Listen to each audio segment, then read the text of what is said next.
What's good? Lean is law. And the number one tenet to being lean is that no man can serve two masters. You can't be double minded.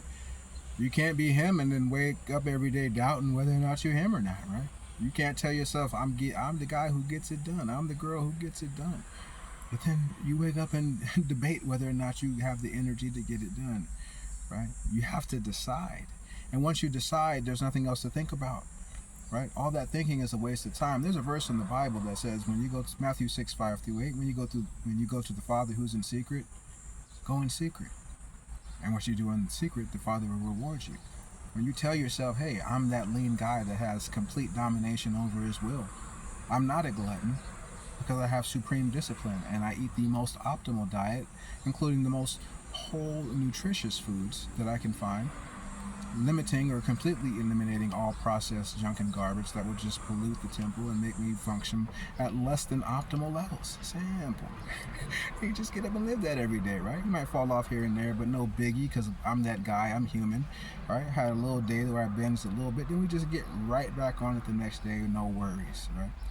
Now, if you serve two masters, you go back and forth, right? You think diets work. Diets can't work because they don't. If they did, they would. Everybody who did a diet would get and stay in immaculate condition. We obviously see everybody who knows who goes on diets, they just yo-yo their weight. They do something drastic that's unsustainable for a brief period of time, lose 10 or 15 pounds, and gain back 30, right? And they do that, and then they still are doing this decade after decade, not realizing, like, you have to have an identity shift. That sounds kind of woo-woo, but it's the truth. Like, if you don't change who you are and how you see yourself, you're just going to keep doing the same habits. You can't temporarily do something drastic that's unsustainable and then think you're going to become a new person. Because once that ends, you're just going to go back to the habits, right? Just severely depriving yourself of nutrients while you're trying to do hard workouts. You're depleting yourself of vital nutrients and minerals that your body needs to actually get better over time. And you're trying to do this drastic thing that's really unsustainable. You could end up hurting yourself, causing detriment to your health. And the main factor is just that it doesn't work, right? Now, if you were a person who says, hey, I eat optimally now, but we're just gonna start with eating 100 less calories a day to help clean it up, right? Just try to eat a little less. If you could maintain just eating 100 calories less for a month, well, hey, you could do 150, you could do 200. Let me just cut out one processed snack. I like to eat dessert at every meal, even breakfast.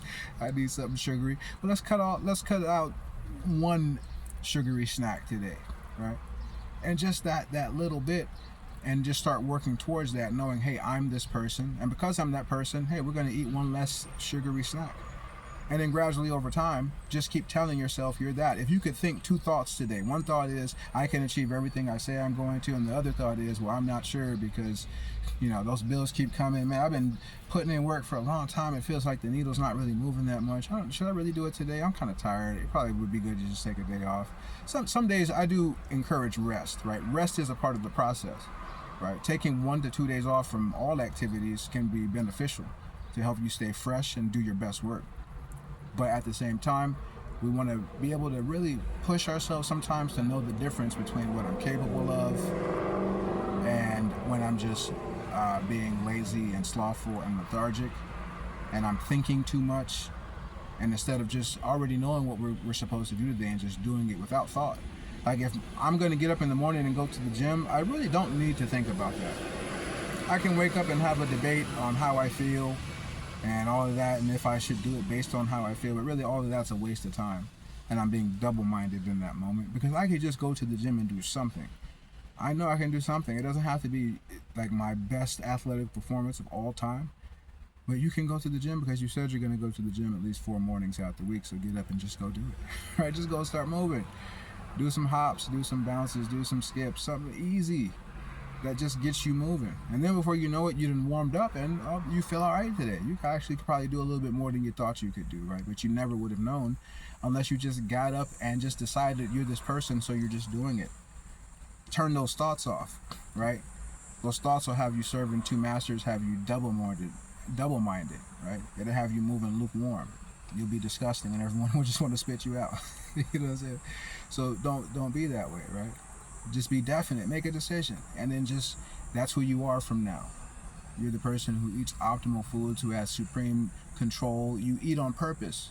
You don't just eat to pass the time, right? You could say no. If people just want to eat because they want to hang out and they don't know what else to do, like we generally do, and we want to break bread with each other, which is fine. But if you know, hey, I'm eating optimally, I have eaten like my morning meal, and the next one doesn't come until this evening. So if somebody wants to do a lunch and a brunch, well, that's going to throw my process off because, hey, I eat before bed. That helps me go to sleep. If I eat that other meal now, it'll be kind of digested, and I won't feel satiated around bedtime. It'll be harder to sleep. Or I'll eat again and then exceed my calories, right? So then you got to make a decision. They got to let people know you got to stand on it, right? Now, if you just decide to stand them, I promise you, over time, people will start to notice. People who used to like try to get you to go against what you're saying, right? Or because a lot of times they'll feel offended as if you're trying to say, well, there's something wrong with them, and you didn't even try to preach them a sermon. You just told them what you was on, right? And they feel some type of way because they know they're not going. They want to be in shape. They want to be healthy and fit, and they know they need to eat better, but they don't have the discipline to do it. So sometimes when they see you doing it, you might find out that you got some Judases in the camp. You got some Doubting Thomases around you. You might need to go ahead and cut them all off, right? If you told them you about to get in the best shape of your life and they laugh, you told them you're not smoking no more, you're not drinking no more, you're not eating that no more, and they, yeah, right, you know what I'm saying? They think it's a joke. You might want to go ahead and just cut them smooth off.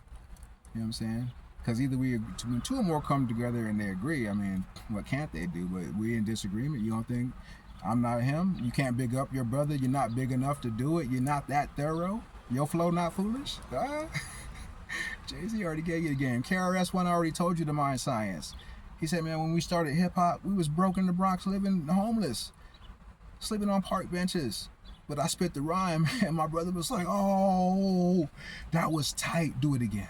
Right? And then right there, they both just got richer. He was rich enough to big up his brother and let him know, hey, man, that was great. That may have been the worst rhyme he ever spit because it was the first one. But every subsequent one is just going to get better and better because they just keep building each other up because they're rich enough to do it inside. Right? Only keep rich people who are spiritually rich around you. You'll find out who's spiritually impoverished when you start speaking out loud what you're going to do. Sometimes it may be wise not to cast pearls on the swine and don't tell nobody what you're doing.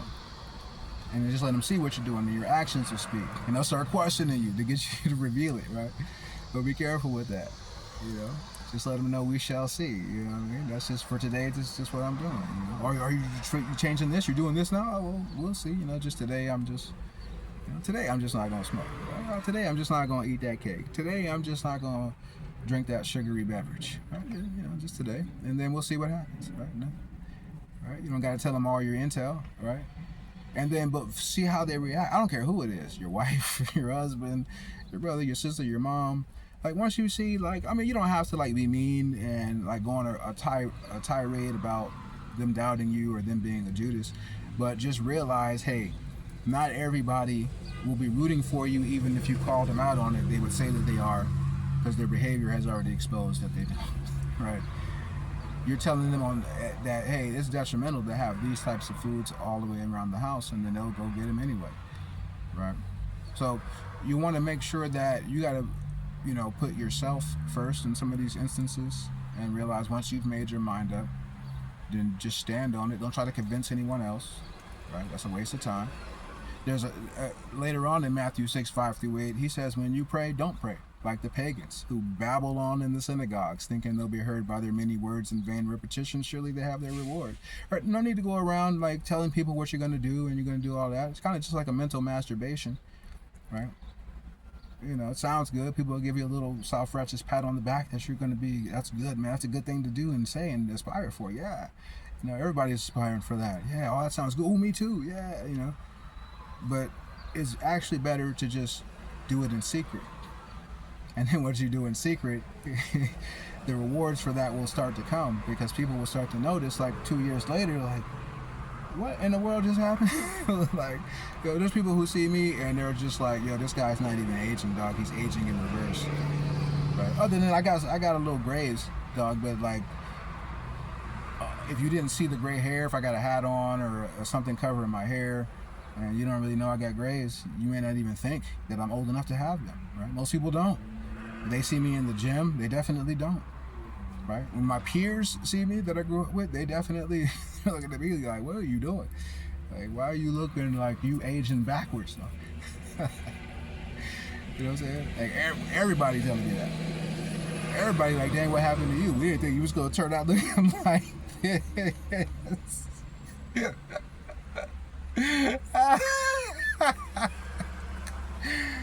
Oh, it's hilarious, though.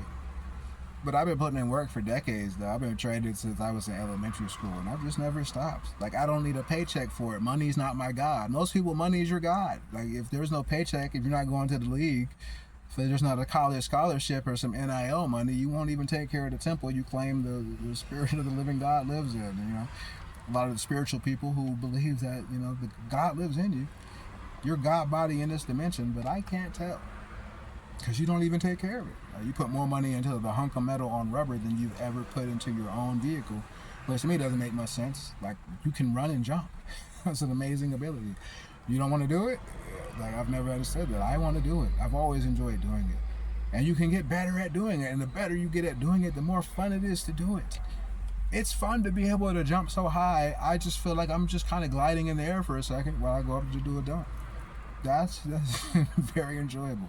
It's very enjoyable to run around and just be sprinting just as fast as teenagers, or faster than some of them, right? While I fly up and down the court, or to be able to pick up heavy weights and squat and bench, and all those things are enjoyable. To have the activity of my limbs, I'm grateful. I go past people who are in wheelchairs, homeless people on top of that. They homeless, they ain't got no home, and they can't even walk, right? And people making excuses why they can't bend their legs and do a lunge, right? And then over time we lose the ability, we lose our health and wellness just from being slothful and sedentary. And because we really serve money and pleasure, if it's not connected to like a paycheck or some sort of socio-economic reward, we don't even want to do it at all, even though it would bring us wealth, because health is wealth. I've seen people who work their best years and then they think they're about to retire. Oh, but now you got some sickness or you're dealing with it. You're not really that well because you never really took care of yourself. You just worked, you know. So I would encourage everyone, man, if you want to get lean, you can't serve two masters. Just decide, hey, I live like an athlete, right? Live like you play in the NBA. Live like you play in the NFL, though. And you play a skill position, and you need to be, you about to play cornerback or free safety, you can't be 50 pounds overweight. You're going to move too slow. You're going to get beat. Right? Definitely not 50 pounds overweight and you're trying to hoop. Unless you're Zion Williamson, then it almost doesn't matter because you're a freak of nature and you're going to still jump 4 feet off the ground anyway. But even still, we see too much weight, you're going to get hurt. Because even for your frame, even at 6'6", your body's not designed to be doing all those sorts of movements on an unnatural surface like wood.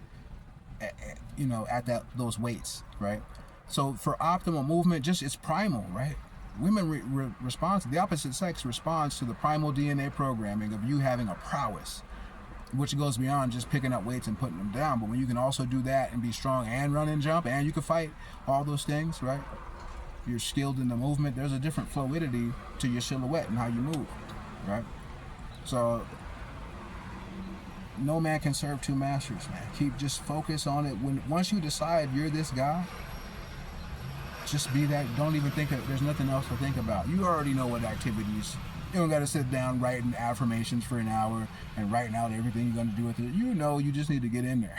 And once you get in there, right? Now, if you're just learning about exercise, maybe you need to do some research, learn how to create a sound training program, and then just stick to it. Doesn't have to be rocket science, right? But just get up and start moving. All right, get up and stay focused on the goal and don't sway yourself. Don't let people around you sway you. Don't forget to like and subscribe. And I'm going to holler at you, man. Peace.